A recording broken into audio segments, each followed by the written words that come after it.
What's up, guys? Average Kiwi Guy here. How y'all doing? So, start of another week. That means Gotham is up first. Guys, I really dug this episode. I really dug it. It focused on the villains, not so much on Jimbo, and I think it paid off very well. Very well. And there was some sort of hidden little bits in there too that I thought were quite cool. One gave me a flashback, a Batman flashback. We'll get into that in a bit, but yeah. So very, very much like this episode. It's really, really good. But you guys know the drill. I'm gonna spoil this episode. It's gonna be completely spoiled. So if you have not seen this episode, please go and watch it. Then you can come on back. You'll know what's going on. You'll know what's happening, and then we'll go from there. Okay? I just don't want to ruin it for anyone. All right. So spoilers are incoming. All right. So Primal Riddle. Ed came back. He's back. He's sort of, I think he hid away a little bit just to sort of get the heat off him a little bit, and he's come back in this episode. And I really like the way he's going, because I think he's taking those steps to becoming the Riddler that we all know. He really is, and he's getting more flamboyant. So the thing I liked the most was Ed trying to explain to Barbara and to Tabitha, like, look, I don't want, she's like, why do you want them to know where you are? What do you want, the police to know? Like this thing. He's like, I want them to know where, what's going on. I want them to figure it out. I want them to try and stop me. But we're not, I want to prove how smart I am. I want to embarrass them. I want them to try with all their might and fail. That's what he wants. And that's the Riddler's thinking. That's most Batman villains thinking. It's pretty cool. I think it's moving that way now. It's starting to move the way of sort of Batman. It's going that way. And I mean, we're years away from, Batman and that sort of timeline, but it's going further that way. It's going away from this mobster sort of gangster mentality, like a whole bunch of gangs and, money and all the rest. It's going away from that to actual villains wanting to be sort of not famous, but infamous. That's what they want. They want to be infamous.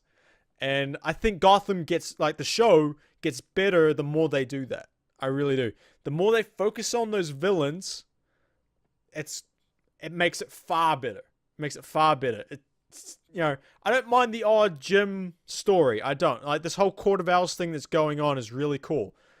But I kind of want to stay with the villains a little more. Like, stay with them majority of the time, I think is a good thing. Because they're the far more interesting characters. Like, Jim Gordon is not, he's a cool character, but he's never the most interesting character. He's just, the police commissioner. Well, he will be. So, yeah. I think they're the far more interesting characters. And obviously Bruce and Selena and all that. And we'll get into Selena in a little bit. But, yeah, hopefully they continue to do that. They continue to stay with them, especially now that we've got this sort of like little freak army sort of joining up. Guys, when they were in Victor Freeze's, or Fry's, let's call him Freeze for God's sake. He's Mr. Freeze. In that like ice house, when you actually look at it and you realize this is Penguin, Mr. Freeze, and Poison Ivy. All three of them together right there. And then when you add in Firefly as well, like when you take into account who they will become, it's very cool. It's very, very cool. And again, they seem to be moving more towards who they're gonna be, like who they are meant to become. So I think that is a big thing. I think that's a very, very cool thing. Yeah, I know, like I said, like in the last review, I like the sort of the buddy up sort of pairing of Ivy and Penguin. I think it's a weird pairing up, but it's a good, it's interesting, and it's gonna force the show to go in an interesting way. So I think it's one to watch. It's definitely one to watch, that little pairing up. Like I said, I don't think it's gonna last all too long. I think Ivy's gonna flake on it, or she's, probably won't get behind what Penguin's trying to do. But hey, it's what it's what villains do. They betray each other. They change the alliances. They do a whole bunch of stuff. So it's what they do. Well, I guess we'll go more into the whole Jim story. I get, since now we've got, it relates to Riddler and it relates to what's going on. So the court basically brings Jim in and, says, hey, well, good on you for killing your uncle. Do you think we related to anything? Like, do we have to kill you too? And he's like, oh, no. He was just by himself. So like, courts, oh, good. Awesome. Thank you. All right. So now you got to prove yourself. And they're like, but we're not going to tell you what. It's just when we need you. So, yeah, the court's very much like basically like a crime family. Like, one of those, like a big mobster, like, says, like, I will call upon you when you're needed, sort of thing. So, and, I'm still of the mindset that the court is just a weapon. It's what I'd say the League is using to control Gotham. Try and contain the situation. It's like it was their answer to Gotham, to contain this like corruption that's happening in Gotham. But that's not working. So then they'll use the court to ultimately get rid of, cleanse Gotham. But anyway, Jim's trying to get in with them. And then, of course, Riddler stuff happens. And the Riddler is trying, because Barbara, she wants to figure out who the court is. And she's like, I can't be the number one bad guy if there's someone above me. I can't be. I didn't get to the top of the underworld to realize that there's someone controlling it all. Like, no. So she's trying to figure out who the court is. Like, what the court is. She doesn't know if there's even a court. Like, she knows nothing. No name about them, anything. She only knows about the dock and the Indian Hill stuff. And, of course, she takes that to Ed. And Ed's like, like, ooh, riddle. Something cool. And, of course, he just goes on this, like, I'm the Riddler, so I'm going to do it my way. You have to let me do it my way. And, he's obsessed with people calling him the Riddler. He's like, you can't call him Ed. Do not call him Ed. Even Barbara is like, I'll allow you to call me Ed only because you and I have history, or else I would kill you. Sort of thing. But yeah, so that was pretty cool. And just then it's just Ed being Ed. He goes to a show, goes to a stage show, and it's Hamlet, and they he comes out and he's killed the ghost, one of the ghosts from Hamlet, and he like comes out on the stage and he's like, I am going to kidnap one of you, very flamboyant. It was a little over the top. Even for the Riddler, but it was on a Shakespeare type, show. So fair enough. It's him playing the part sort of thing. And he just straight up stabs Hamlet, right up. He's like, yeah, I thought your performance was wooden and unconvincing, or like something like that. And he's like, stab with a sword and dead. It was pretty cool. And of course he leaves a riddle. I just like the way Ed's going. Ed is progressing to where, he needs to be. It's where, like, he's come out of his shell. He knows who he is, and he's becoming that the Riddler that we all know. So that's pretty cool. And yeah, so he's very determined to get the court. Like, he wants the court to show themselves. Like, he just wants to know. That's the big thing. It's like, it's something he doesn't know, and he hates it. He absolutely hates it, but it drives him too. He loves it and hates it at the same time. It's a very conflicting thing, but he wants to know, and he'll do anything to know. And, he basically tries to, he's going to kidnap the mayor, who's now that, like, the scummy guy, I can't really tell. He's the mayor that got his head put in a box. That's the guy. he got his head put in the box when Gallivant was doing all their things. So that was him. And he basically, the CCPD want to take him to a safe house. And, they're like, oh, we got to get you out. And he's like, no. He's like eating these pastry things. And, of course, he feels sick, and Ed poisoned him. And they got to take him to the hospital. And then, this is all Ed's plan, by the way. He wants them to go to the hospital. And he's told Barbara to set a bomb at this biker bar so that the bomb goes off. So all these bikers come into the hospital at the same time, where all these cops are in the hospital. So, of course, that's going to cause a huge fight, the big fight. And Ed can just slip in, kill the two guards that are guarding the mayor, and take the mayor. He distracts Jim. It's textbook, like, Batman villain sort of plan. Like, very sort of convoluted. They could have easily just kidnapped him, like, not told anyone. Just kidnap him, torture him. And even Barbara says that. But he's like, no, that's not the point. They should know. They should try to stop me. And then when they fail, it's all the more fun. That sort of thing. So, I really like that. Hopefully they do more stuff like that. I think the more crazy and convoluted the plan is that these villains do, I think the better. And the more fun they have with it. I think it's all good for the show. It's all good for the show. And yeah, so basically he kidnaps the mayor, leaves another riddle for the cops, for Jim and all that. And basically the answer is like he's on the TV and he's broadcasting over the TV. And, that sort of took me back to a lot of the, Batman the Animated things and all the rest of it. How villains would just always seem to be on the TV. Like they'd always be able to hook into the the antenna or whatever, or like the channel, and just be on the TV. It's like, I guess, like it's not hard to get on the TV for them. So yeah, so that took me back there a little bit.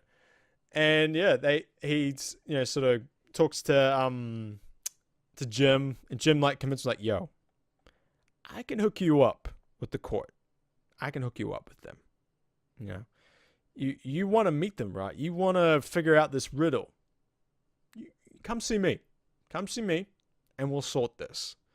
So they like clear out all the CCPD and all that, and first the mayor comes in, and then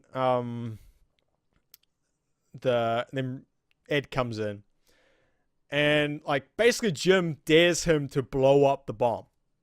Basically dares him. And what Ed doesn't know is that Jim has gone to Tabitha, because he went to Tabitha earlier to say like, yo, I know you're working with Ed. I know it. Barbara's the only one who knew that stuff, and that Ed knows. So Barbara's told him, let me get Ed, and I will give Barbara a pass. I'll let her go. But if I don't, I can't promise you that Barbara will be safe, sort of thing. And, it's like, I know you hate Ed, sort of thing. And, she sort of turns him down, like, nah, I don't know where they are. But I guess later on, she sort of like goes, well, goddamn, this is like stupid. Like, I hate him. Why are we helping him? That's stupid. So she tells him how to, like, sort of gives him the radio frequency on how to block the bomb. And so that happens. Mia gets set free. And basically, Jim, who's been asked by the court, because this is his fate, like this is like the proving thing. He gets, thrown by the court. He's got to prove yourself. Bring us this Riddler. Bring us him. And, so Jim takes him to him. Hardout takes him to him. He's sitting in the car. And they were talking about the dinner that they had when, like, with, was it Leslie Winkle's? Is it Leslie Winkle? Kringle, Winkle. I think that's another show or something. I think it's something else. Miss Kringle and thing, and they sort of reminiscing a little bit. A little bit of a heart to heart. It was a little bit of a heart to heart for the two of them. They've been through a lot, those two, and Ed gets introduced to the court, and he gets sort of taken by them. You know, obviously he's going to get used.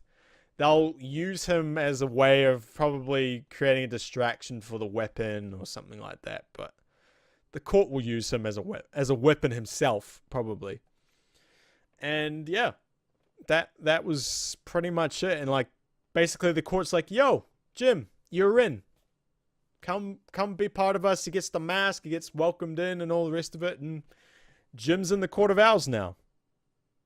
Simple as that, I guess. I guess his family has that sort of, you know, backing behind them. Like, oh, well, we've already had you in the, like, your family's been good to us, so we know you'll be good to us, sort of thing. So, so it's going to be interesting to see how the whole court stuff, you know, sort of goes. Like, I like to see a little bit of the inner workings of the court. That'd be something really cool to see in the future episodes. And yeah, that was pretty much the end of the big stuff. The other thing, though, is the doppelganger.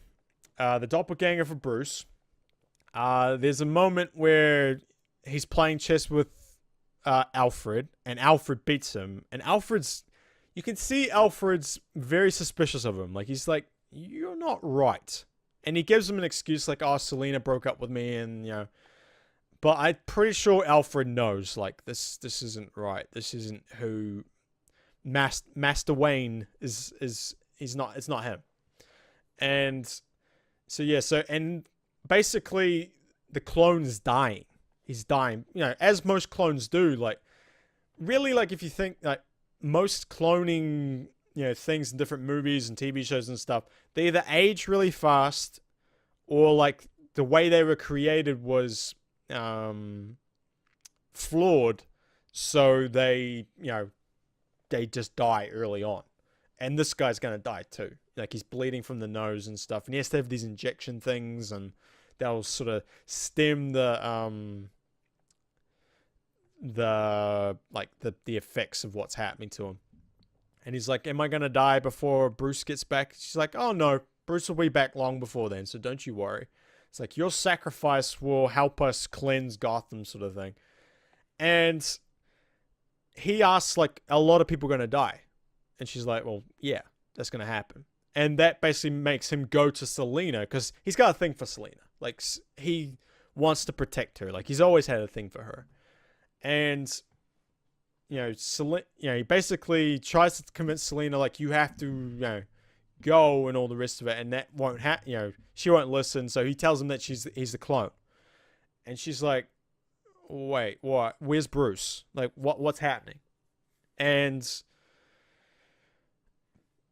basically what happens is, you know, she's gonna, like, I'm gonna go tell Alfred, you know, you're not Bruce. And like, he wants, you know, he was saying something, like, he's saying stuff like, I want to, you know, protect you, I want to save you, and all the rest of it. And she's like, well, that's the difference between you and Bruce.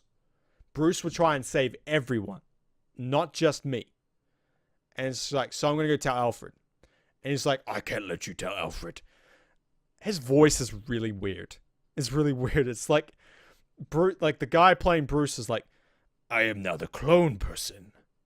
But when he's Bruce, he's normal. But he's like, I am now the clone. It's weird. But, yeah, so she's like, well, how are you going to stop me? He just pushes her out the window. It's like, damn. And it just lands on the ground. Boom. I was like, she can't be dead. She's not dead. And that's when it hit me. And there's a scene near the end where all these cats group around her. And that's when it hit me. Batman Returns. Cat scene. Catwoman. Michelle Pfeiffer. They recreated the scene. Yeah, it wasn't as big a fall when she didn't fall through all the, like, the cat sort of, what are they called? The awning things. But it's the Catwoman, like, awakening scene, like, you know, transformation scene. She's gonna turn into, like, a cat lady. she's gonna, like, go, like, I can, you know, like, Cameron's pretty, like, if you look at her, she actually could pull off being a young Michelle Pfeiffer Catwoman. I really do. She looks like it. Like, she's nowhere like, who the character was. But the look of her is very, very much like her. So, to see that scene, because as soon as I saw it, I was like, where have I seen that scene before? And then when I went and looked back, I was like, oh my god, it's the Batman Returns one. That was very cool. That was awesome. I thought that was bang on. Like, when you want to honor the past sort of Batman stuff, scenes like that are huge. Huge. So, applause to them for that. I thought it was awesome. And, I mean, we know Selina's not dead. I mean, they can't get rid of a character like Catwoman and Selina right now. Like, oh, she died as a child getting pushed out of a window by a clone. No, it's not going to happen. So, this is a good way of her sort of getting, like, her, one of her, like, okay, she just lost one of her 9 lives sort of thing. That was pretty cool. Now she's just got to wake up and go, like, and be cat-like and things like that. So it could be the start of her sort of transformation into becoming, Catwoman, essentially, from the start. 'Cause she's already got skills. She just needs a little bit of, like, the fighting training and, like, a little bit more of the agility stuff. But she's got a lot of it now, so it's pretty cool. I thought that was probably one of my favorite scenes out of this entire episode was that one. Oh, it was really, really cool. But yeah. So overall, I mean, this episode was pretty damn good. I thought it had a lot of good stuff. Hopefully they continue to, stay with this villain-focused theme. Like, yeah, you can have Jim in most of the time because he is, like, the main character. But can we, like, stick around the villains a lot? Like, well, not a lot, but, say, like, a 50-50 split of the episode. I think that'd be a good thing. I think that'd be a really good thing. And now we're going to get, like, the Freak Army coming in with, Penguin, Poison Ivy, Mr. Freeze, and Firefly. That'd be pretty cool. That'd be pretty damn cool. But yeah. Alright, guys, that's going to be it for us. Thank you very much for watching. If you did like, hit that subscribe button down the bottom. Likes, comments, dislikes, all there. You guys know how to use YouTube. It's all there.